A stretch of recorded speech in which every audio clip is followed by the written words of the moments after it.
तो आज मैं आपको एक अनोखी रहस्यमय कहानी सुनाऊंगा। अगर आप चैनल पर नए हैं तो अभी सब्सक्राइब कर ले, क्योंकि यह मेरा दूसरा नया चैनल है। तथा कहानी पूरा देखे, अंत में एक अनोखा रहस्य छुपा है। धन्यवाद। तो सुनिए।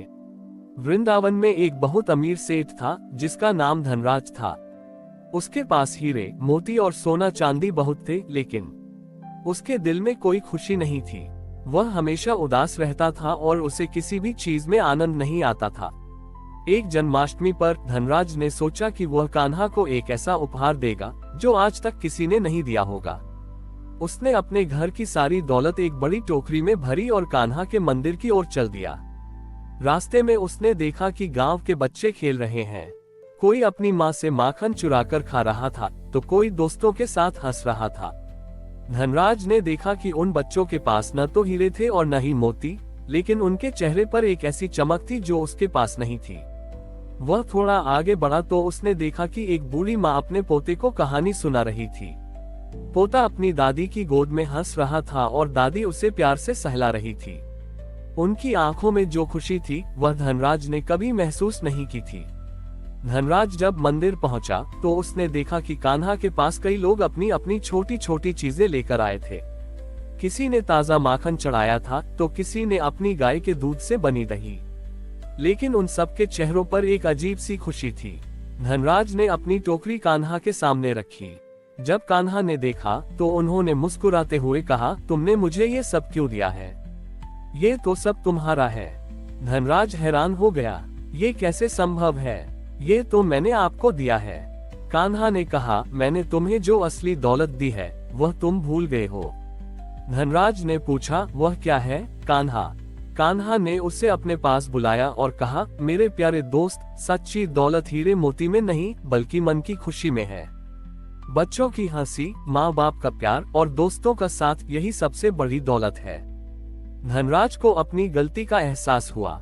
उसने समझा कि वह इतने सालों से सिर्फ धन इकट्ठा कर रहा था, लेकिन सच्ची दौलत को तो उसने कभी देखा ही नहीं। उसने अपनी टोकरी वापस उठाए और उसे गांव के गरीब लोगों में बांट दिया। उस दिन के बाद धनराज ने धन इकट्ठा करना छोड़ दिया। वह बच्चों के साथ खेलने लगा, बुरे लोगों की मदद करने लगा और हर किसी के साथ प्रेम से रहने लगा। कान्हा ने उसे यह सिखाया कि वृंदावन की सबसे अनोखी दौलत कोई वस्तु नहीं बल्कि यहाँ के लोगों के दिल में बसा प्रेम है।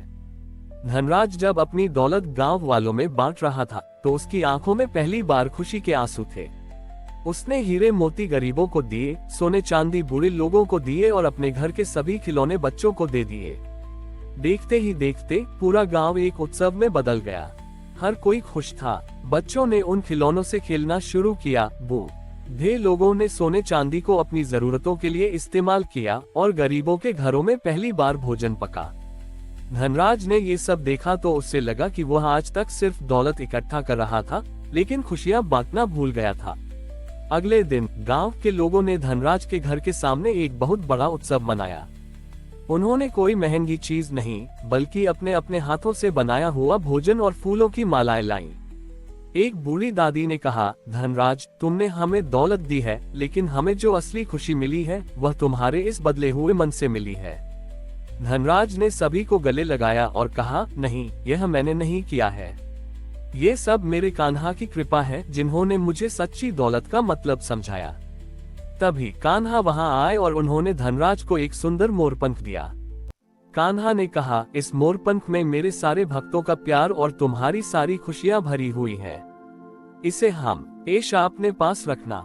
उस दिन के बाद धनराज ने धन कमाना नहीं छोड़ा, लेकिन अब वह उस धन को केवल अपनी खुशी के लिए इस्तेमाल नहीं करता था। वह हर साल जन्माष्टमी पर पूरे गांव के लिए एक बड़ा भंडारा लगाता और हर किसी के साथ मिलकर प्रेम और भाईचारे से रहता था। कान्हा ने इस लीला से यह साबित कर दिया कि सच्ची खुशी तब आती है जब हम अपने पास की चीजों को दूसरों के साथ बांटते हैं। धनराज की कहानी वृंदावन में प्रेम, करुणा और सद्भाव का प्रतीक बन गई थी। धनराज के बदले हुए स्वभाव और कान्हा द्वारा दिए गए मोरपंख ने वृंदावन में एक नई चेतना भर दी थी। वह मोरपंख कोई साधारण मोरपंख नहीं था, बल्कि उसमें खुशियों और सद्भाव की शक्ति थी। जब भी धनराज उस मोरपंख को देखता तो उसे कान्हा की सीख याद आ जाती और उसके मन में एक अजीब सी शांति महसूस होती थी। एक दिन गांव में बहुत तेज बारिश हुई। बारिश इतनी तेज थी कि एक गांव का पुल टूट गया था, जो वृंदावन को पास के दूसरे गांव से जोड़ता था। अब दोनों गांव के लोगों का आपस में मिलना मुश्किल हो गया था। इस कारण दोनों गांवों के बीच में दूरियां बढ़ने लगी थीं। ये देखकर धनराज को बहुत दुख हुआ। उसने गांव के मुखिया से कहा, हमें इस पुल को ठीक करना होगा। दोनों गांवों के बीच में दूरियां बढ़ना ठीक नहीं है। लेकिन गांव के लोग बारिश के कारण परेशान थे और उनके पास पुल बनाने के लिए कोई उपाय नहीं था। धनराज ने तुरंत कान्हा द्वारा दिए गए उस मोरपंख को निकाला और उसे गांव के केंद्र में रखा। फिर उसने दोनों गांवों के लोगों को एक साथ बुलाया और कहा, इस मोरपंख में कान्हा का प्रेम है। अगर हम सब मिलकर इस पुल को बनाएंगे तो यह मोरपंख हमारी सहायता करेगा। दोनों गांवों के लोग एक साथ आए। उन्होंने पुल बनाने के लिए लकड़ी और मिट्टी इकट्ठा की। जब वे पुल बना रहे थे तो धनराज ने उस मोरपंख को अपने हाथ में लिया और हर व्यक्ति के सिर पर उसे प्यार से फेरा।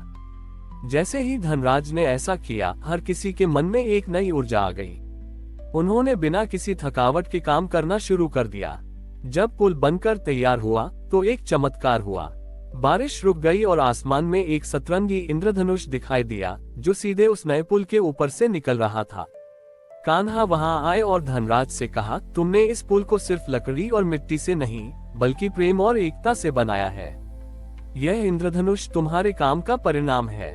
उस दिन के बाद वह पुल वृंदावन और दूसरे गांव के बीच सिर्फ एक रास्ता नहीं, बल्कि प्रेम, एकता और सद्भाव का प्रतीक बन गया। हमारी और भी आध्यात्मिक एवं अनोखी कहानियां देखने के लिए हमारे चैनल पर जाएं तथा धार्मिक एवं पौराणिक अनोखी कहानियां हमारे चैनल पर है। कृपया जाके देखें तथा हमारे चैनल को सब्सक्राइब करके रखें और वीडियो लाइक जरूर करें। धन्यवाद।